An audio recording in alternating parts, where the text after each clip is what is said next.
Dernier forum des lecteurs de cette 33e foire du livre de Brive. Le thème de ce forum s'intitule donc 3 histoires. Nous recevons Karine Silla pour Monsieur est mort aux éditions Plomb, mais également Marie-Sabine Roger pour 36 chandelles aux éditions du Rouergue, et enfin David Le Hello pour D'entre les pierres aux éditions Anne Carrière. Ce dernier forum de cette foire du livre de Brive est animé par Hubert Artus.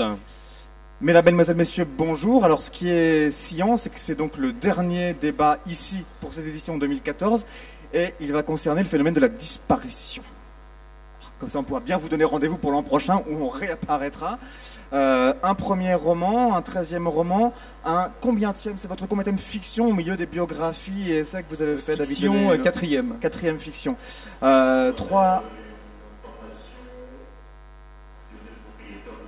Voilà, la Simca qui est mal garée ou un truc comme ça, voilà.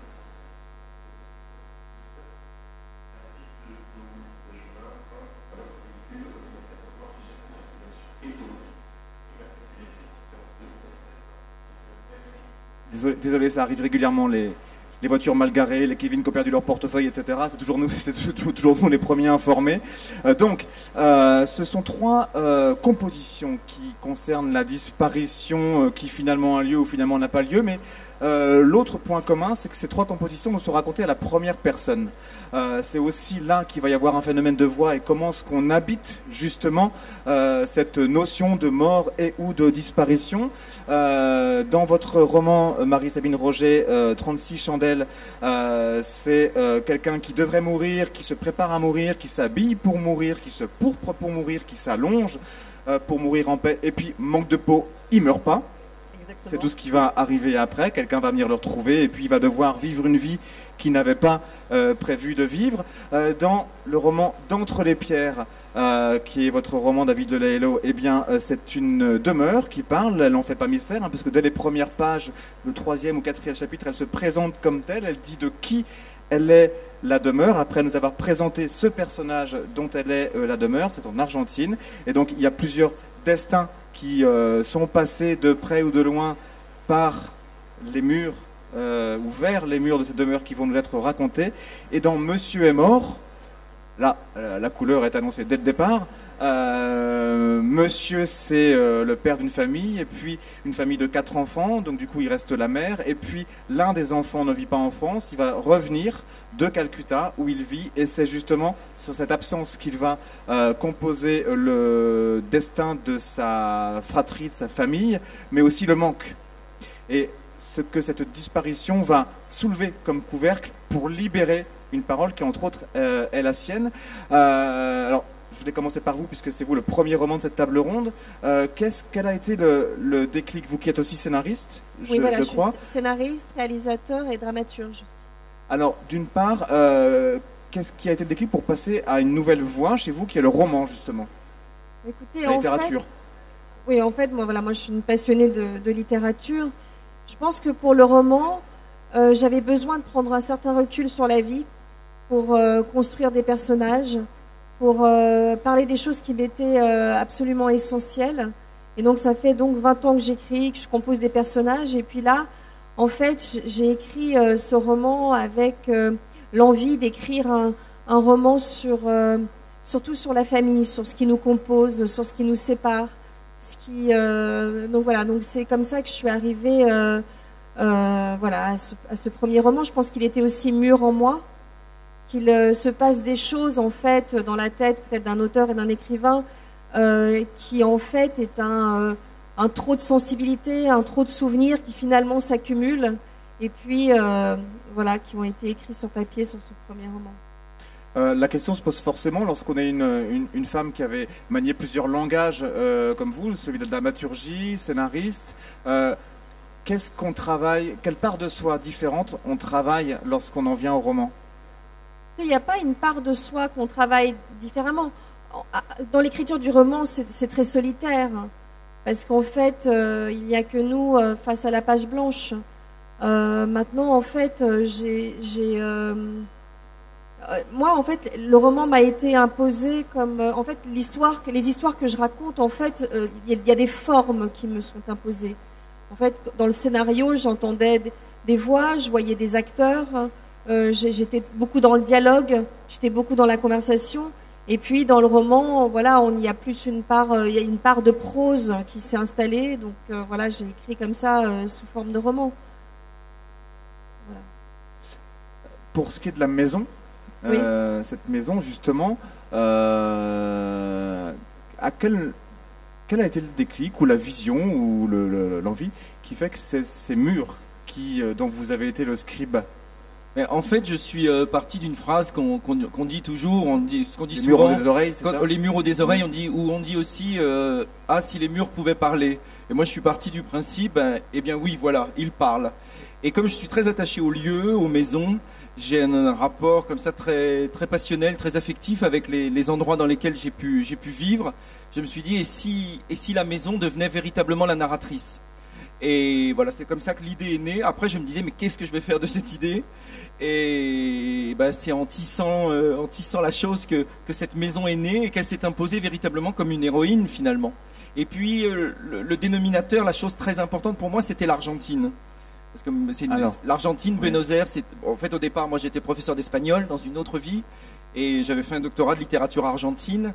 Et donc j'avais un rapport comme ça très fort avec ce pays. Mon premier livre était une biographie d'Eva Perón. Donc voilà, et j'avais envie de retourner comme ça en Argentine. Donc il y a 3 ans, je suis retourné à Buenos Aires, découvrir cette ville qui est quand même une ville magique, mystérieuse. J'avais envie de retrouver l'histoire de l'immigration, ce pays qui se forme de rien, 60 hommes qui arrivent sur un bateau et qui créent la plus grande mégapole de l'hémisphère sud, enfin une chose invraisemblable.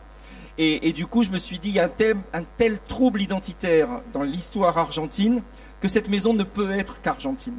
Voilà. Et après, ça m'a permis d'aller sur la dictature, les années 70, l'affaire des bébés volés, et en fait que cette maison abrite de lourds secrets et des vies de femmes. Parce que moi, j'écris que sur les femmes. Je ne sais écrire que sur les femmes.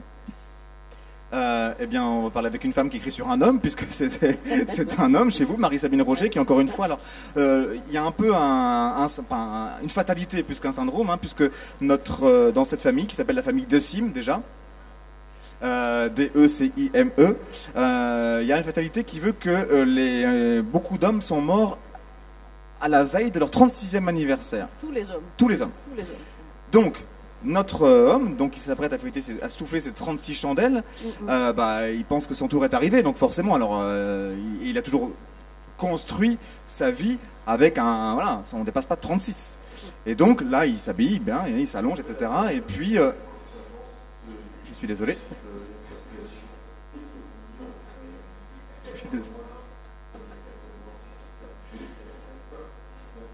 Et en plus, c'est encore la même voiture que tout à l'heure, parce que moi j'ai retenu la plaque d'immatriculation du coup.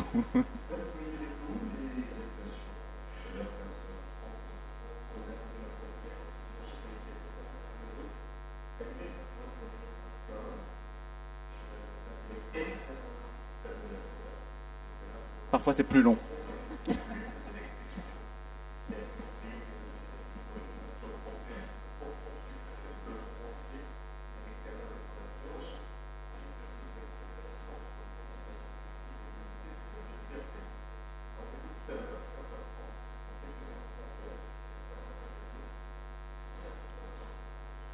Alors, émancipation et liberté, comme vient de dire la voix, c'est aussi ça quelque part. Parce que, en tout cas, la liberté, puisqu'encore une fois, le type, comme il s'apprêtait pas à devoir vivre plus que 36 ans, il va essayer de laisser libre cours à quelques-uns de ses délires. Mais, alors, cette situation-là, cocasse, cette famille de cimes, etc., comment est-ce qu'elle s'est imaginée dans votre esprit? C'est parti de plusieurs choses, à commencer par une histoire, je sais pas si... Faut plus le micro bien collé au menton. C'est parti de quelque chose, à commencer par une histoire qui est vraie, en fait, au départ. Un voisin d'une des maisons dans lesquelles j'ai vécu il y a longtemps nous avait raconté un jour que dans sa famille, les hommes étaient morts, alors c'était pas aussi jeune que 36 ans, c'était vers la quarantaine. Et il nous avait raconté ça, on venait d'aménager dans le lotissement, enfin dans le village, lui aussi, et on était en train de se prêter des outils, et il était appuyé sur sa brouette et sur sa bêche. Et il nous explique ça en nous disant avec un demi-sourire, d'ailleurs, il faut que je fasse attention parce que moi, j'aurai 40 ans dans 2 mois. Et 2 mois après, il était mort. Alors, évidemment, je me suis pas dit à l'époque c'est un bon sujet de roman. J'ai plutôt été atterré par l'histoire. Mais par contre, je me suis posé beaucoup de questions parce que je me suis dit que cet homme qui était mort d'un accident qu'il n'aurait jamais dû avoir s'était mis certainement inconsciemment en situation de danger Et probablement, mais c'est de la psychologie de cuisine, hein, mais probablement parce que depuis qu'il était né, on lui avait dit qu'effectivement les hommes mouraient à un âge... voilà. Lorsque j'ai commencé à écrire l'histoire de 36 chandelles, comme je ne fais jamais de plan, que je ne sais jamais où je vais, je ne savais pas de quoi j'allais parler. Et j'ai très vite compris de quoi il serait peut-être question. Donc ça m'a rappelé quelque chose, évidemment. Mais là, j'ai poussé le système vraiment jusqu'à l'absurde, c'est-à-dire que tous les hommes de la famille meurent non seulement le jour de leur anniversaire, mais à l'heure précise de leur anniversaire, et en plus de morts ridicules. Ce qui ajoute quand même... dans un bidet, ou oui, comme ce ça, sont des morts faut, grotesques. C'est pour ça d'ailleurs que le héros qui a décidé de mourir dignement, lui, s'est acheté un costume de deuil. Il veut conjurer le sort, il ne veut pas mourir dans un bidet, lui. Tant qu'à faire, il aimerait mourir de façon... Alors, bien sûr, il s'achète des chaussettes avec des nounours clonés en façon Andy Warhol, mais c'est la seule note de fantaisie qu'il apporte à son costume, et pour le reste, il veut mourir dans la dignité la plus absolue. Sauf qu'effectivement, il ne meurt pas, sinon ce ne serait pas un roman, ce serait une nouvelle très courte. Et donc là, il a bien fallu trouver une suite. Et ce qui m'intéressait en fait, c'est de savoir que ferions-nous de nos vies, que fait-on de sa vie si on sait à l'avance le jour de sa disparition. Ce qui est bien heureusement le cas de personne d'entre nous. Mais si jamais ça arrivait, qu'est-ce qu'on ferait? Voilà. Mais ce qui est complémentaire entre 36 chandelles et Monsieur est mort, c'est que face à cet imprévu de la vie, eh bien, il va devoir recomposer des relations inattendues avec des gens qu'il connaissait déjà, mais il les connaissait en pareil. Il avait mis une date à la fin de leur relation. Donc il va composer de façon nouvelle et il va verbaliser de façon nouvelle aussi ses relations. Et face à l'imprévu de la mort, forcément, auquel cette famille là aussi est confrontée, il y a ce fils qui revient de Calcutta qui va soulever un peu comme ça le couvercle des secrets, des non-dits qui rôdent toujours, et puis nous exhumer quelques secrets et sa propre identité à lui. Alors ce qui est complémentaire, c'est que là on a l'accident de la vie pratiquement, et là on a l'accident de la mort. Alors vous vouliez faire quelque chose de cocasse justement, vous aussi? Alors, c'est pas que je le veuille, c'est ce qui arrive au personnage. Moi, je suis pour rien, je prends ça en script. Donc, c'est pas une démarche volontaire. Alors, évidemment, ça fait sourire, mais c'est un peu une réalité. C'est-à-dire que depuis plusieurs romans, je me trouve toujours avec des thèmes graves, mais ça, c'est pas nouveau chez moi. Et par contre, effectivement, je les traite d'une façon beaucoup plus décalée, voire qui puisse prêter à rire. Et je me suis évidemment senti tout de suite dans une histoire qui allait porter à rire, ne serait-ce que par les morts grotesques et puis par le ministère improbable dans lequel travaille Mortimer, et puis voilà, et puis les personnages qui sont autour de lui. Voilà. Moi, en fait, ce qui m'intéressait, c'était vraiment aussi la vie comme un jeu de Mikado. Et en fait, quand on retire comme ça doucement un Mikado, tout ce qui bouge autour. Et en fait, voilà, moi j'ai été personnellement souvent confrontée au deuil, mais comme je suis quelqu'un d'immensément optimiste, je me suis toujours demandé, mais derrière ce deuil, qu'y a-t-il qui change? Et en fait, c'est ça qui est absolument fou, c'est que même quand on perd quelqu'un qui a une présence comme ça dans la vie assez forte, en fait, la famille bouge. Et en fait, c'était vraiment voilà, puis en fait, c'est au moment de la mort du père aussi qu'il y a cette succession de portes qui s'ouvrent, ces portes au secret. On se dit, mais qu'est-ce qui s'est passé dans cette famille? Et enfin, la parole se délie. Et en fait, donc il y avait voilà, cette notion du secret de famille. Voilà, des fois, souvent, la mort entraîne des formes aussi de libération. Et heureusement qu'il n'y a pas que de la souffrance. Non, puis alors, il y a aussi une description qui est due à la fois au réalisme de votre plume et au réalisme psychologique qui devient réalisme social. C'est parce qu'il faut bien dire que la famille frappée par cette mort est une famille qu'on pourrait qualifier en gros de famille aisée, voire bourgeoise, qui a priori n'a pas de soucis matériels et qui justement, il y a quand même une pauvreté relationnelle. Oui, parce qu'en fait, moi, ce qui m'intéresse, oui, parce que la misère affective. Moi, par exemple, je viens d'un pays au Sénégal où les gens sont... voilà, il y a énormément de pauvreté et on voit les enfants courir dans la rue avec un bout de bâton et un ballon et en fait avec un vrai bonheur qui s'affiche. Et en fait, donc dans le livre aussi, il y a aussi vraiment un questionnement sur le bonheur. Donc cette phrase toute faite qu'on dit l'argent ne fait pas le bonheur, c'est vrai que là, je voulais parler vraiment uniquement de la misère affective, en fait de cette voilà, et en fait dans cette famille qui est comme ça un peu. Moi j'ai beaucoup été j'ai adoré le Père Goriot de Balzac. Je pense que j'ai écrit ce livre avec la mémoire du Père Goriot qui est vraiment restée très forte en moi parce que je trouve que cette agonie du Père Goriot avec ses 2 filles qui sont là derrière cet héritage, en fait, a été une grande inspiration pour ce livre. À quel moment la première personne s'est imposée? La première personne? Ouais. Écoutez, en fait, je sais pas. Il se passe des choses absolument voilà, étranges. Peut-être que je suis un petit peu trop mystique, mais en fait, j'écris souvent la nuit. Et en fait, je suis toujours... il y avait des souvenirs comme ça que je venais gratter sur le papier et j'avais toujours l'impression que je ne savais pas d'où ils arrivaient. Mais en fait, je me suis tout de suite mis en fait, à composer des mémoires d'hommes. Et d'ailleurs, dans le livre, il y a une double lecture. En fait, on ne sait jamais vraiment qui sont les vivants et qui sont les fantômes. Voilà. Pour ce qui est de cette maison, donc là, vous avez expliqué tout à l'heure, David Lelahello, comment vous aviez donné voix à ces murs. Mais ensuite, comment est-ce que vous, et par quelles obsessions personnelles vous avez justement fait défiler devant ces murs à la fois le passé du personnage Octavio qui tenait cette maison, mais aussi le passé argentin que vous lui faites passer devant alors quelques exils, la construction d'un pays, des fois des choses du domaine d'un peu de la religion. Oui, enfin, ce qui m'intéressait beaucoup aussi, c'était effectivement de traiter, comme je disais tout à l'heure, de la naissance de Buenos Aires. Désolé. C'est...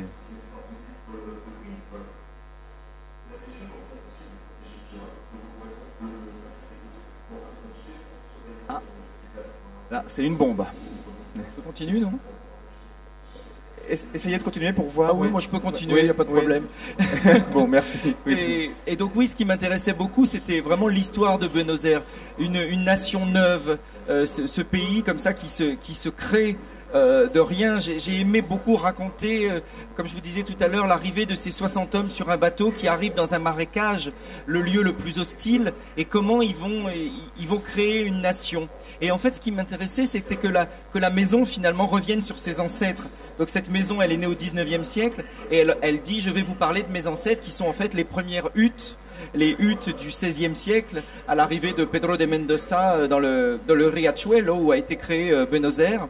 Et donc c'était un prétexte aussi pour parler de ça. Et puis, ce qui était très important pour moi, c'était de créer une vraie héroïne de chair et de sang, qui est une vieille dame, Soledad Salvador, qui n'est pas une vieille dame comme les autres, qui est une femme d'une grande sagesse, qu'on peut assimiler aux folles de mai, ces femmes qui ont perdu un enfant pendant la dictature dans les années 70.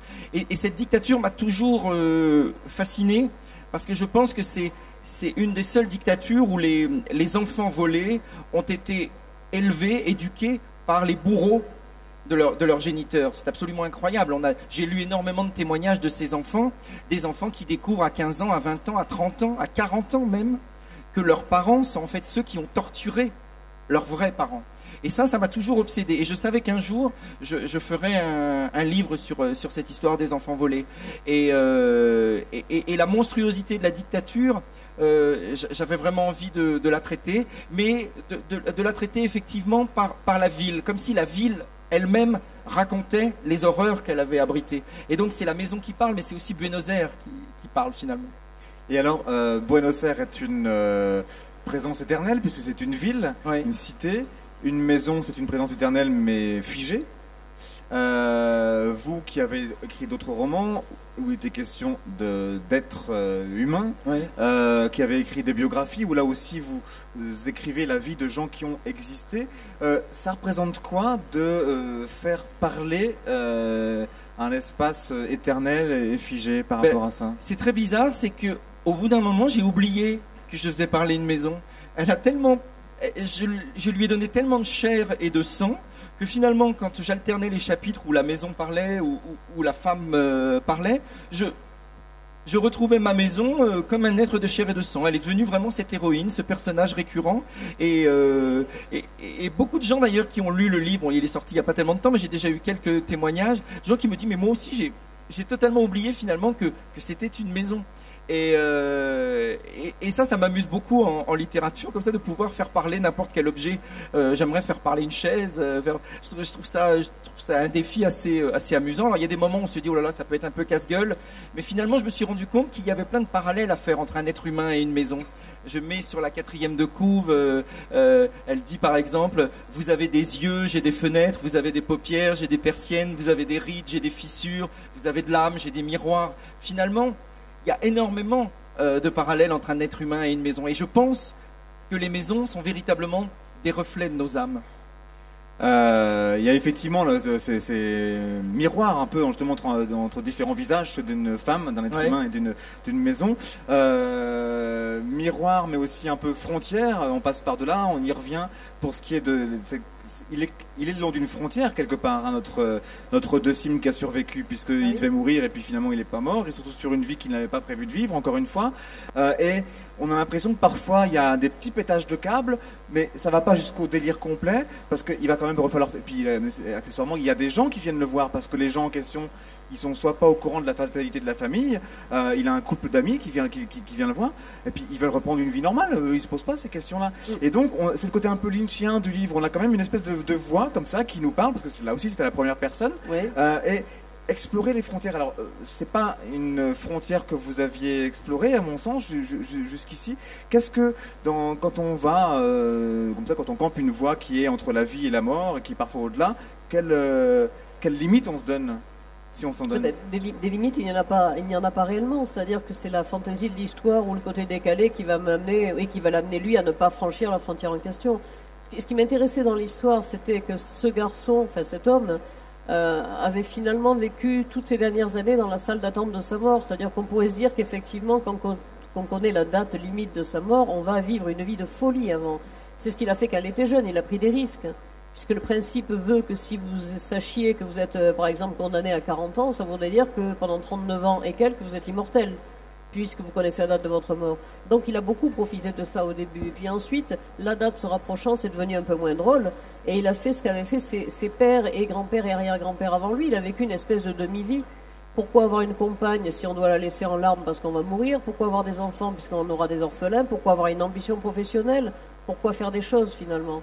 Et d'ailleurs, dans le roman, finalement, le héros n'est pas le personnage le plus sympathique de l'histoire, quelque part. Il est un peu obsessionnel, il est un peu, la tête dans les chiffres, il a des petits principes, il est un peu rigide. Et il ne brille finalement que par les personnages secondaires que sont Paquita, Nassardine ou Jasmine, qui eux sont des personnages, je pense, j'espère en tout cas, très attachants, et qui font que si on a réellement les amis que l'on mérite, si Mortimer est aimé, c'est qu'il est aimable. Vous avez eu, avant ce roman-là, 2 de vos précédents romans, celui-là est le 13e encore une fois, 2 ont été adaptés au cinéma, hein. C'est La tête en friche et Bon rétablissement, par le même metteur en scène d'ailleurs, Jean Becker. C'est Jean Becker. Une fois qu'on a vu ses propres personnages adaptés, interprétés, joués, incarnés, est-ce que c'est un peu naïf comme question, mais est-ce que ça change quelque chose dans la façon ensuite de construire un personnage à l'écrit? Absolument pas, absolument pas. Après La tête en friche, on m'a déjà posé la question de savoir si mon prochain roman serait ou pas un scénario, et en fait j'ai toujours continué à écrire comme j'écrivais déjà avant, pour la simple raison que, encore une fois, je ne fais pas de plan, je ne sais pas où je vais, et je n'ai pas envie d'écrire en fonction d'une adaptation, parce que ça voudrait dire que je me regarde écrire par-dessus mon épaule, et que du coup, je ne suis plus dans le registre que je veux exploiter. C'est-à-dire que moi, je pars du principe que mon écriture, c'est pas valable pour tous les auteurs, mais mon écriture est intuitive, je ne sais pas où je vais, et je me laisse aller là où les personnages m'amènent. Si je commence à réfléchir en termes de scène, en termes de dialogue percutant ou de vision percutante, alors je ne vais plus écrire ce que j'ai envie d'écrire vraiment. Donc, si je suis adapté, si mon travail plaît à quelqu'un, tant mieux, ou tant pis, ça dépendra de l'adaptation, mais je ne veux pas que ça change mon travail. Je suis un auteur avant tout, et je ne suis pas une scénariste. Question toute bête pour conclure, parce qu'on me fait signe qu'il ne faut pas tarder à conclure. Je pense que... Oui. Non, je voulais juste te dire que, c'est pour revenir, je pense qu'un scénariste est un auteur. Je pense que ce soit Romain Gary, Marguerite Duras, tous les grands, Hemingway qu'on connaît, Tennessee Williams, l'important c'est, en fait, quand on est pris de passion pour écrire des histoires, on les écrit, quelle que soit la forme, comment elle s'impose. Et en fait, souvent, en fait, moi, en tout cas, les grands auteurs que j'ai admirés, même François Sagan, en plein, en fait, sont passés du théâtre, du scénario, Sartre, vraiment. Donc, je pense qu'un auteur Voilà, et un scénario, c'est la même chose. Votre prochaine histoire, alors ce sera un scénario, un film, un roman? En fait, je suis en train d'écrire une pièce de théâtre, un livre et un scénario en même temps. Ah oui. Voilà. Avec un thème commun ou pas du Voilà, tout? non, il n'y a pas de thème commun en fait, c'est des heures en fait différentes. En fait, le livre, vraiment, j'écris la nuit. Voilà. La prochaine entité qui parlera par la plume de David Delaney, ce sera quoi?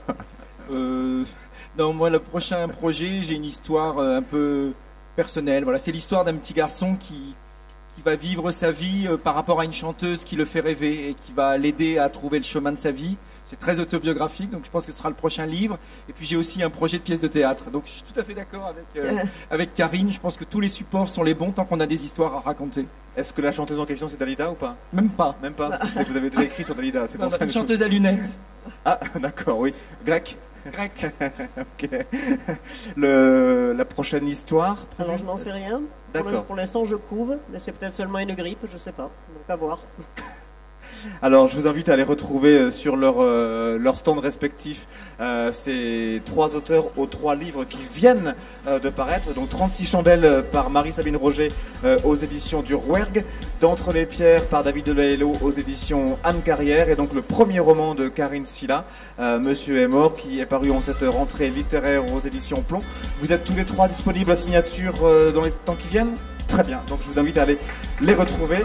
Merci aux auteurs, merci à vous et merci à Corrèze TV pour le soin et le professionnalisme de ces patrons et de ces régisseurs. Merci, ces présentateurs. Merci beaucoup.